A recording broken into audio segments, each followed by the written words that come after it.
میرا نام شمائلہ ہے اور میں ہر روز ایک کوٹھی پر کام کرنے جاتی ہوں۔ میں ان کے گھر کا کام کاج کرتی ہوں اور پورے گھر کی صفائی ستھرائی کا کام بھی میرے ذمے ہے۔ ایک دن میں اچانک صاحب کے خاص کمرے میں چلی گئی۔ وہاں جا کر دیکھا تو صاحب اپنی بیوی کو الٹا کر کے گھر کا کام پر لگا ہوا تھا۔ پہلے تو میں بڑے اشتیاق سے صاحب کو یہ کام کرتے ہوئے دیکھتی رہی، مگر جو ہی میری نظر اس کے سامان پر پڑی تو میں ڈر گئی اور وہاں سے بھاگ کر واپس آ گئی، کیونکہ وہ بہت بڑا تھا۔ آج اپنی پوری زندگی میں نے پہلی بار اتنا بڑا سوٹ کیس دیکھا تھا، کیونکہ میرے شوہر کا سوٹ کیس تو کافی چھوٹا تھا اور وہ بڑی مشکل سے اسے میرے گھر میں رکھ کر میرا گزارا کرتا تھا، لیکن میرے صاحب کا تو بہت بڑا تھا۔ اب میں واپس آ کر یہی سوچ رہی تھی کہ مالکن یہ سب کیسے برداشت کرتی ہوں گی۔ ابھی میں یہی سوچ رہی تھی کہ اتنی دیر میں صاحب کے کمرے کا دروازہ کھلا اور صاحب جی باہر آ گئے۔ انہوں نے ادھر ادھر دیکھا اور مجھ سے کہنے لگے کہ شمائلہ، میں واش روم نہانے جا رہا ہوں، تم میرا وہ سفید سوٹ لے آنا۔ میں نے کہا ٹھیک ہے صاحب جی۔ تھوڑی دیر بعد میں نے صاحب کے سفید کپڑے اچھی طرح سے استری کیے اور لے کر واش روم ان کو دینے کے لیے گئی۔ وہاں جا کر میں نے دیکھا کہ صاحب کے ہاتھ میں ایک چھوٹی سی سفید کلر کی شیشی ہے، وہ اس میں کچھ نکال کر اپنے سامان پر لگا رہے ہیں۔ میں وہیں کھڑی یہ سب چپ چاپ دیکھتی رہی۔ جب وہ اچھی طرح لگا کر فارغ ہوئے تو میں نے ان کو آواز دی کہ صاحب جی اپنے کپڑے لے لیں، تو صاحب نے کہا کہ مجھے پکڑا دو۔ اس وقت وہ دوائی دیکھ کر مجھے اچھی طرح سے پتہ چل گیا تھا کہ صاحب کا سوٹ کیس اسی لیے اتنا بڑا ہے کیونکہ یہ دوائی روغن وغیرہ جیسی کوئی دوائی استعمال کرتے ہیں۔ پھر میرے دل میں بھی ایک خیال آیا کہ میں کسی نہ کسی طرح یہ دوائی اپنے شوہر کو خرید کر دوں تاکہ اس کا بھی کچھ نہ کچھ گزارا کرنے لائق ہو ہی جائے۔ کچھ دیر بعد صاحب اپنے وہی استری شدہ سفید کپڑے پہن کر واش روم سے باہر نکلے اور اپنے کمرے میں چلے گئے۔ صاحب جو ہی اپنے کمرے میں داخل ہوئے، میں جلدی جلدی سے واش روم میں داخل ہو گئی اور وہیں دوائی کی بوتل ڈھونڈنے لگی، لیکن وہ دوائی مجھے کہیں بھی نظر نہیں آ رہی تھی۔ میں ابھی واش روم میں ہی تھی، اسے تلاش کر رہی تھی کہ اتنی دیر میں میری مالکن بھی نہانے کے لیے واش روم میں آ گئی۔ مجھے وہاں کھڑے ہو دیکھ کر اس نے مجھ سے پوچھا کہ شمائلہ، تم واش روم میں اس وقت کیا کر رہی ہو؟ میں نے کہا کچھ نہیں مالکن، میں تو یہاں کی صفائی کرنے آئی تھی۔ پھر میں یہ کہہ کر واش روم سے باہر چلی گئی۔ میری مالکن واش روم کے اندر داخل ہو گئی۔ کچھ دیر بعد وہ بھی نہا کر باہر نکلی اور چپ چاپ اپنے کمرے میں چلی گئی۔ کچھ دن تو میں چپ رہی، لیکن ایک دن مجھ سے نہ رہا گیا اور میں نے اپنی مالکن سے پوچھنے کا ارادہ بنا لیا کہ آپ صاحب کو کیسے برداشت کر لیتی ہیں۔ اس دن میں صفائی کرتے ہوئے مالکن کے کمرے میں چلی گئی۔ پہلے تو ان کے کمرے کی اچھی طرح صفائی کی اور بعد میں وہیں اپنی مالکن کے پاؤں دبانے کے لیے ان کے پاس بیٹھ گئی اور پھر پاؤں دبانے شروع کر دیے۔ میں اپنی مالکن سے پوچھنا چاہتی تھی، لیکن میرا دل ایک انجانا سا ڈر بھی تھا کہ شاید میری مالکن ناراض ہی نہ ہو جائیں۔ پھر مالکن کہنے لگی کہ شمائلہ، میرے سر میں درد ہے، تم تھوڑی سی میرے سر کی مالش کر دو۔ پھر میں مالکن کی مالش کرنے لگی اور مالش کرتے کرتے آخر کار میں نے ہمت کر کے اپنی مالکن سے کہا کہ مالکن جی، میں آپ سے ایک بات پوچھنا چاہتی ہوں۔ تو میری مالکن نے کہا بولو شمائلہ، کیا پوچھنا چاہتی ہو تم؟ تو میں نے ہمت کی کر کے جلدی سے مالکن سے کہہ دیا، اتوار والے دن میں نے آپ کو اور صاحب کو آپ کے کمرے میں دیکھا تھا۔ اس وقت آپ پیار کر رہے تھے۔ میں کھڑی وہ سب کچھ دیکھ رہی تھی۔ مالکن جی، میں بھی ایک شادی شدہ عورت ہوں، میرے بھی بچے ہیں اور ایک بچی بھی ہے، لیکن مالکن میں آپ سے صرف ایک بات پوچھنا چاہتی ہوں جو کہ مجھے بہت پریشان کر رہی ہے۔ مالکن نے کہا کہ شمائلہ پوچھو بھی، آخر کیا بات ہے؟ میں نے مالکن سے صاف صاف بات کی کہ آپ اپنے شوہر کے سامان والا سوٹ کیس کو کیسے اپنے کمرے میں برداشت کر لیتی ہیں۔ تو مالکن نے کہا کہ شمائلہ، یہ بات تو تمہاری بالکل ٹھیک ہے کہ میرا شوہر کافی زیادہ زور آور ہے اور بہت بڑا پہلوان تھا، اس لیے اس کو برداشت کرنا میرے بس کی بات نہیں ہے، لیکن اب تو میں بھی اس کی عادی ہو چکی ہوں اور اب مجھے کوئی بھی ٹینشن نہیں ہے۔ میں نے اپنی مالکن سے کہا کہ میں آپ کو ایک راز کی بات بتانا چاہتی ہوں کہ آپ کے شوہر کا سامان والا سوٹ کیس اتنا بڑا کیوں ہے؟ تو مالکن نے فوراً کہا ہاں بتاؤ۔ میں نے کہا اس دن جب وہ واش روم میں نہانے کے لیے گئے تھے تو میں کپڑے لے کر وہاں گئی تو میں نے دیکھا کہ صاحب کچھ لگا رہے تھے جس کو وہ اپنے سامان پر لگا رہے تھے۔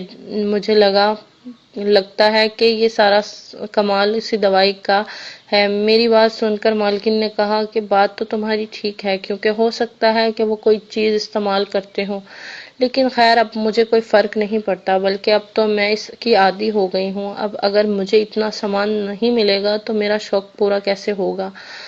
میں نے اپنی مالکن سے کہا کہ مالکن جی، مگر میرے شوہر کا تو بالکل چھوٹا سا ہے جو مجھے بالکل بھی خوش نہیں کر سکتا۔ آپ پلیز میرا ایک کام کر دیں، آپ اپنے شوہر سے اس دوائی کا نام پوچھ کر مجھے بتا دیں، تاکہ میں بھی اپنے شوہر کو وہ دوائی خرید کر دوں اور وہ بھی اسے استعمال کرے۔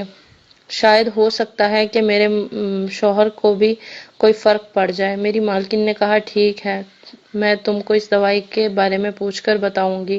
شام ہوئی تو میں اپنے گھر جانے لگی۔ اتنے میں مالکن نے کہا کہ شمائلہ، آج کچھ مہمان آ رہے ہیں، اس لیے تم آج رات یہیں رک جاؤ، صبح چلی جانا اور کل پورا دن چھٹی کر لینا۔ میں نے اپنی مالکن سے کہا کہ ٹھیک ہے مالکن جی۔ پھر میں نے اور مالکن نے مل کر مہمانوں کے لیے کھانا وغیرہ بنانا شروع کیا۔ تھوڑی دیر بعد صاحب کے دوست بھی آ گئے۔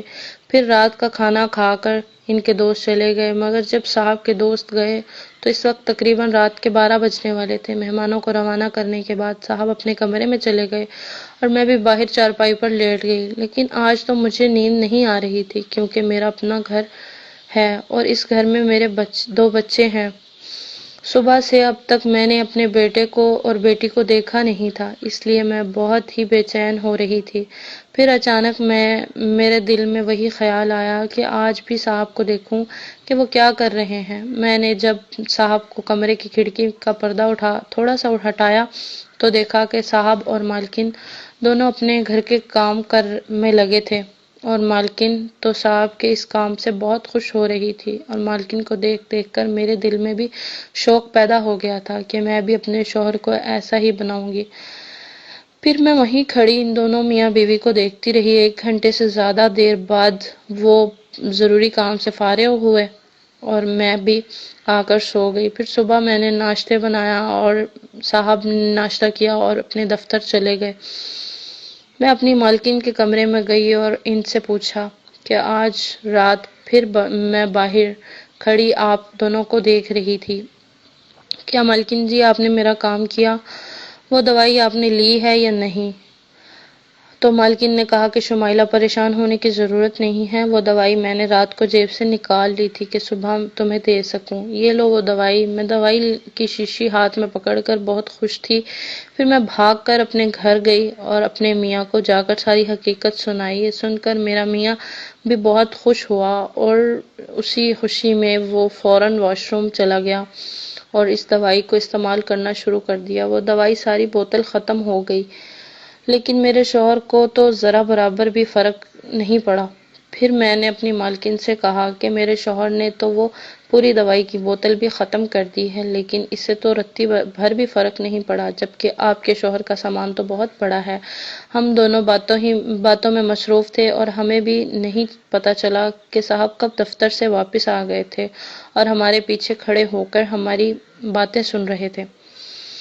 پھر اچانک صاحب نے پیچھے سے مجھے آواز دی اور کہا کہ شمائلہ، جو دوائی تم لے کر گئی ہو وہ جسم کے کسی بھی چیز کو بڑا یا چھوٹا کرنے والی نہیں ہے، بلکہ میرے سامان پر مجھے کچھ خارش تھی اور وہ اس کی دوائی تھی، لیکن تم نے اسے کچھ اور ہی سمجھ لیا۔ شمائلہ، یہ میرا مکمل جسم قدرتی طور پر اتنا بڑا ہے، میں کوئی بھی چیز استعمال نہیں کرتا۔ صاحب کی یہ باتیں سن کر مجھے شرم سی محسوس ہوئی اور میں شرمندگی میں ہی کمرے سے باہر چلی گئی۔ میں 30 سال کی جوان عورت ہوں اور میں بظاہر اپنی ماں سے زیادہ خوبصورت ہوں۔ ایک دن مالکن کی کسی رشتہ دار کی شادی تھی اور میرا صاحب اسے لے کر وہاں چلا گیا اور پھر اسے وہیں چھوڑ کر رات کو گھر واپس آ گیا۔ اس وقت میں بھی گھر کا کام کر کے بس جانے ہی والی تھی، اتنی دیر میں صاحب بھی آ گئے۔ تو صاحب آتے ہی مجھ سے کہنے لگے کہ شمائلہ کہاں جا رہی ہو؟ میں نے کہا صاحب جی میں اپنے گھر جا رہی ہوں۔ صاحب نے کہا کہ مجھے 1 کپ چائے بنا کر دو۔ میں نے کہا ٹھیک ہے صاحب۔ جب میں چائے بنانے کچن میں گئی تو صاحب بھی میرے پیچھے پیچھے وہیں آ گیا اور آتے ہی مجھے پیچھے سے پکڑ لیا۔ اس وقت میں بہت ڈر گئی۔ میں نے صاحب سے کہا پلیز آپ مجھے چھوڑ دیں کیونکہ میں آپ کو برداشت نہیں کر پاؤں گی۔ میں نے آپ کو 2 مرتبہ دیکھا ہے مگر صاحب نے مجھے کہا کہ شمائلہ تم بھی تو اپنے شوہر کا سامان والا ٹرک بڑا کرنے کا بہت شوق تھا، اس لیے آج تو دیکھ لو کیا ہوتا ہے۔ میں نے بہت کوشش کی لیکن صاحب نے نہ چھوڑا۔ پھر صاحب نے مجھے اٹھا کر اپنے کمرے میں لے گیا اور بیڈ پر لٹا دیا۔ پھر وہیں صاحب مجھے مالکن کی طرح گھر کا کام کرنا شروع ہو گیا۔ پہلے تو مجھے بہت مشکل ہوئی کیونکہ مجھے ایسے کام کرنے کی عادت نہیں تھی، لیکن تھوڑی دیر بعد مجھے بہت زیادہ سکون آنے لگا اور میں گھر کے کام کو انجوائے کرنے لگی۔ پھر میرے دل میں خیال آیا کہ مالکن ٹھیک ہی کہہ رہی تھی، اب مجھے بھی بہت اچھا لگ رہا تھا اور پھر پوری رات ہم نے اکٹھے ہی گزار دی۔